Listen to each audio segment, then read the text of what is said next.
നമോ ഭഗവതേ വാസുദേവായ. ഹരിമുരളീരവത്തിലേക്ക് എല്ലാവർക്കും സ്വാഗതം. നാരായണായ നമ നാരായണായ നമ നാരായണായ നമ നാരായണ നാരായണായ നമ നാരായണായ നമ നാരായണായ നമ നാരായണ. ഇന്ന് നമുക്ക് ഈ ദശകത്തിലെ അവസാനത്തെ ശ്ലോകങ്ങളായ 9ഉം 10ഉം പഠിക്കാം. ശ്രീമന്നാരായണീയം ദശകം 20 ഋഷഭയോഗീശ്വര ചരിതം ശ്ലോകം 9.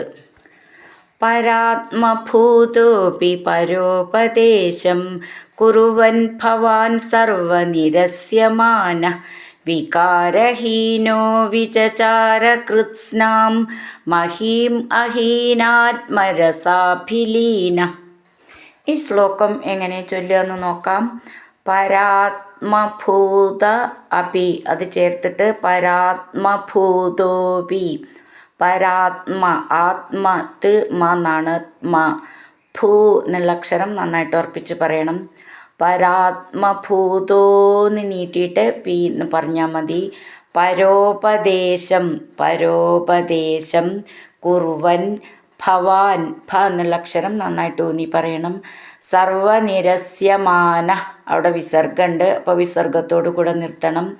സർവനിരസ്യമാന വികാരഹീനോ, വികാരഹീനോ വിചചാര കൃത്സ്നാം, കൃത്സ്നാം നീട്ടിയിട്ട് മുർക്കം മഹീം, വള്ളി നീട്ടിയിട്ട് മുർക്കം മഹീം അഹീനാത്മരസാഭിലീന, അവിടെയും വിസർഗമുണ്ട്, വിസർഗത്തോടു കൂടെ നിർത്തണം. അഹീനാത്മ, ആത്മ, ഇവിടെയും ത് മ എന്നാണ്. ആത്മരസാഭിലീന, ഭി എന്നുള്ളിടത്ത് ഭ എന്ന് നന്നായിട്ട് ഉറപ്പിച്ച് പറയണം. അഹീനാത്മരസാഭിലീന, അവിടെ വിസർഗം, അങ്ങനെ നിർത്താം. പരാത്മഭൂതോപി പരോപദേശം കുറുവൻ ഭവാൻ സർവനിരസ്യമാന വികാരഹീനോ വിചചാര കൃത്സ്നാം മഹീം അഹീനാത്മരസാഭിലീന. അടുത്തത് 10ാമത്തെ ശ്ലോകം. ശയുവ്രതം ഗോമൃഗകാകചര്യാം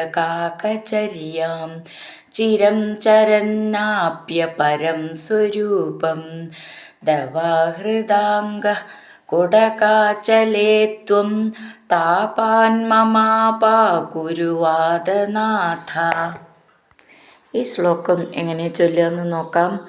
ശയുവ്രതം, വ്ര എന്നാണ്, ശയുവ്രതം ഗോമൃഗ, ഗോമൃഗ ഗ എന്നാണ് രണ്ട് സ്ഥലത്തും. ഗോമൃഗ കാകചര്യാം, കാക അവിടെ കാ എന്നാണ്. കാകചര്യാം ചിരം ചരൻ ആപ്യ ചേർത്തിട്ട് ചരന്നാപ്യ പരം സ്വരൂപം ദവാഹൃദാംഗ, അവിടെ വിസർഗമുണ്ട്. ദവാഹൃദാംഗ, ഇവിടെയും ഗ എന്നാണ്. ദവ എന്നുള്ളതിൻ്റെ ദ എന്ന് ദയേൽത്തെ ദ എന്നാണ്. കുടകാചലേ ത്വം താപാൻ മമാപാകുരുവാദനാഥ. ഥ എന്നുള്ളത് നന്നായിട്ട് ഊന്നി പറയണം. മമ അപാകുരു ചേർത്തിട്ട് മമാപാകുരു വാദനാഥ, അങ്ങനെ നിർത്താം. ശയുവ്രതം ഗോമൃഗകാകചര്യാം ചിരം ചരന്നാപ്യ പരം സ്വരൂപം ദവാഹൃദാംഗ കുടകാചലേ ത്വം താപാൻ മമാപാകുരുവാദനാഥ. സർവത്ര ഗോവിന്ദനാമ സങ്കീർത്തനം ഗോവിന്ദ ഗോവിന്ദ.